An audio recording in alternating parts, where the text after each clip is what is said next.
2019 has been a very scandalous year on YouTube.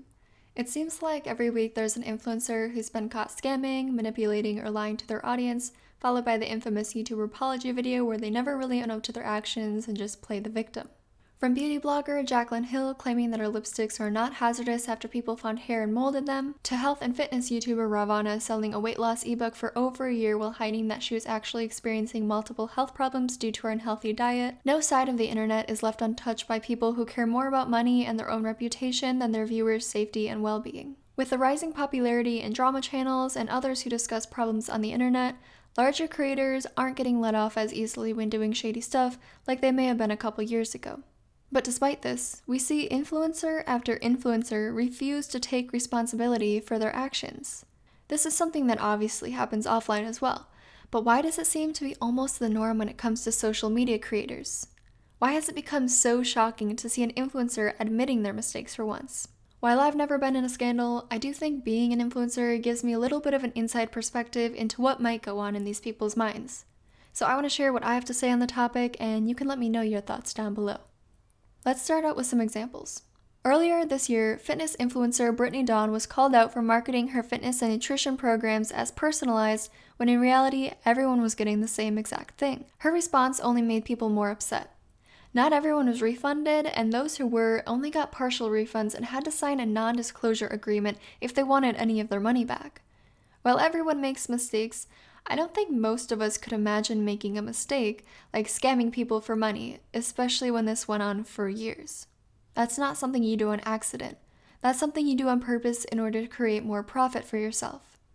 And like most influencers, her statements and actions after she got caught only made the situation worse for herself. She doesn't admit that she did it out of greed because that would make her look bad. I apologize to anyone who feels like they got scammed from me, and I genuinely promise that my intentions from the start were pure. I am a human being just trying to be in this world just like anyone else, and I make mistakes. Instead, she tries to make the whole thing out to be just a mistake that she made. Does she think no one sees through that? Probably not. It could just be what she thought was the best thing to say to hold on to any remaining credibility and trustworthiness she has with the people who are more willing to give her a second chance. People were not a fan of her damage control though. As you can see here, the like to dislike ratio of her videos ever since the complaints started to become public knowledge hasn't been too good. Now let me ask you this. If she were to have been totally honest in her responses, if instead of trying to protect her image and reputation, she had owned up to acting out of self-interest, do you think she would have gotten less backlash? Do you think she wouldn't have continued to receive that backlash for months after the situation occurred? Personally, I think yes. Another common strategy influencers use when they find themselves in hot water is the ignore it and it'll either go away or keep people coming back to see if you'll ever respond, which equals views and money strategy. An example of this would be YouTuber Elise Parker, formerly known as Raw Alignment, who came out as no longer vegan in February of 2019 due to pretty severe health problems and many deficiencies. But she didn't eat a normal, healthy, balanced vegan diet. She ate an extremely restrictive diet that consisted of just 2 types of fruit and salad at times, and others just guacamole, crackers, and salad. Often she only ate between 1,000 and 1,500 calories in a day. Now she blames veganism for the problems she experienced, not the restrictions she put on herself while being vegan. Since her video announcing that she was no longer vegan, which was posted about 10 months ago, she has received hundreds of comments from people, vegan and non-vegan, regarding the fact that it was not veganism that caused her problems, it was her individual diet that did. She has seen these comments and replied to them while only addressing other parts of the comment, but never has she admitted that it was her papaya and guacamole diet that led to her deficiencies. Not in her I am not vegan video, not in her responding to your questions or responding to your assumptions about me videos, not in her everything I wish I said a long time ago video or her I love extreme diets video, or the one where she talks about how her diet made her so sick she thought she was asexual. She has completely avoided talking about that while making her channel largely about what she eats and recovering from her health issues. This in itself is not the most terrible thing a person can do. She's basically just twisting the truth so it's not her fault, but veganism's fault, which is necessary when you promote yourself as an authority figure who runs retreats and has a mentorship program. But what's definitely not cool is that she still has over 25 public what I eat in a day videos sharing the diet that caused her so much harm. Her justification for leaving this up is that it was part of her journey. She doesn't seem to have any concern for how those videos might influence others to eat like she did, because taking those videos down would mean she couldn't make any money off them anymore. I made videos in the past promoting a way of eating which I now consider to be unhealthy, and even without experiencing health problems from it, I still managed to take those videos down. I don't say that to make it seem like I think I'm some saintly person. It just means I have the same amount of decency and integrity as the average human. And I'm not the only YouTuber that's done that. Health commentary channel Unnatural Vegan has turned her old videos about being a raw foodist into an educational series about not eating an extreme diet. She doesn't get hate for her old videos because, for one, she didn't leave them public so she could continue to make money from promoting a diet that caused her harm, and two, she took accountability for her actions and didn't try to shift the blame. So because of Elisa's refusal to admit her health issues were a result of her individual diet and many other things she's done that her viewers are not happy about, she's still not back to her normal like to dislike ratio on her channel. This is not because people are still mad that she's not vegan anymore. There are many ex-vegans who've not had this problem on their channel.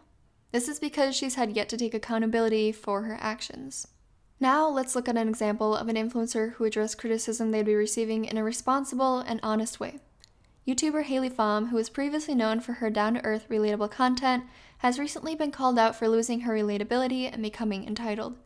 Instead of responding by playing the victim, shifting the blame, or completely ignoring the comments, she came out with a video actually taking accountability. I changed so much, and I changed for the worse. Basically what I realized is I just started thinking about views. Just wanted to say thank you for calling me out. While I'm sure it was hard for her to admit to herself or her audience that she changed for the worse, people were really thankful for her being honest and were proud that she didn't take the route most creators do. While this situation is of course not nearly as bad as the Brittany Dawn or Elise Parker situations, you can clearly see how much more viewers like people being genuine and owning up to their mistakes. So, if that's the case, why doesn't everyone do that? I think there are a couple reasons. Number one, when a person gets praise from thousands of people all day, every day, for months or years, sometimes they can let that go straight to their head. They get lots of views, followers, money, and people telling them how wonderful and wise they are, and their ego starts to get the best of them. If they think they can get away with something that'll increase their profit, they'll do it. They begin to feel like they're above their followers. After all, you look up to them and watch their videos for entertainment or advice. They're the important one, not you. They're the one who you rely on for fitness or fashion tips. But at the same time, you're the one they rely on for their entire career. An influencer would not be an influencer if they didn't have people to influence. As much as it may seem like creators who get themselves in scandals are not widely supported because they get a lot of dislikes and lose a lot of followers, they never lose the majority of their following. They'll still have hundreds of thousands or millions of people continue to follow them. Why is that? Why has Brittany Dawn only lost 37,000 of the 306,000 she once had? How do so many people continue to support someone who obviously cared so little about her audience that she was willing to lie about her product in order to sell more of it, and then didn't even seem to care that much once she was caught either? My guess is that some people can become so attached to an influencer and feel like they really know them that no matter what that influencer does, they'll continue to support them. In this case, following people can become very toxic. YouTube has a way of making viewers feel connected to the creators they watch more than they would a celebrity like a singer or an actor. This can be great, but also not great if you lose touch with the reality that they don't know you, you don't know them, and it's very possible they're not the person they portray themselves to be on social media. So, in my opinion, a good way to consume online content is to not let yourself get so invested in someone that if they were to do something you weren't a fan of, you would be personally offended or hurt by it. Number 2, they don't want their online persona or position of authority to get tarnished by admitting they knew their actions weren't very moral or they don't actually know what they're doing or talking about. They need people to trust and look up to them, and they know any hope of that'll go out the window at the speed of light if they tell the truth. Taking responsibility for their actions is an admission of guilt, which makes them obviously look bad if they've done something wrong.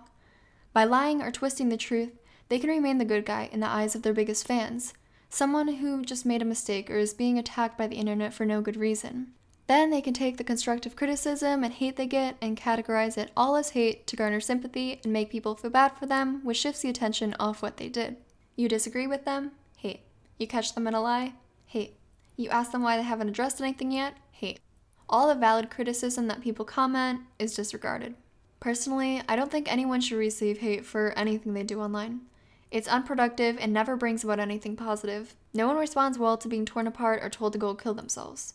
Constructive criticism, on the other hand, can help a person be less closed off to what those who have a problem with them are saying. And if there was more of that and less hate, maybe people would be more likely to take accountability. Not that it should be the viewer's responsibility to give creators a nice, friendly space to be honest in, but I do think that as consumers of online content, we can't let influencers get away with scamming, manipulating, and lying to us without any consequences. If they're not going to step up and take accountability on their own, we have to make sure they do it, because in a lot of cases, the harm they may cause to people who still look up to them won't stop until their followers push them to finally take action and make things right. Influencers are not above non-influencers. They shouldn't get free passes to do whatever makes them the most money, regardless of whether or not it hurts others, spreads misinformation, or sets a bad example. While I think everyone deserves a second chance, I don't think people should be let off the hook when they've only made excuses and not amends for ruining the first chance they were given. Overall, my point in this video is to not expect too much out of your favorite creators, because being a social media influencer can change a person for the worse. Or as some people say, it just makes their true colors finally show. Of course, not everyone is going to change for the worse once they get a lot of praise, followers, and money, but just be skeptical of everyone you follow.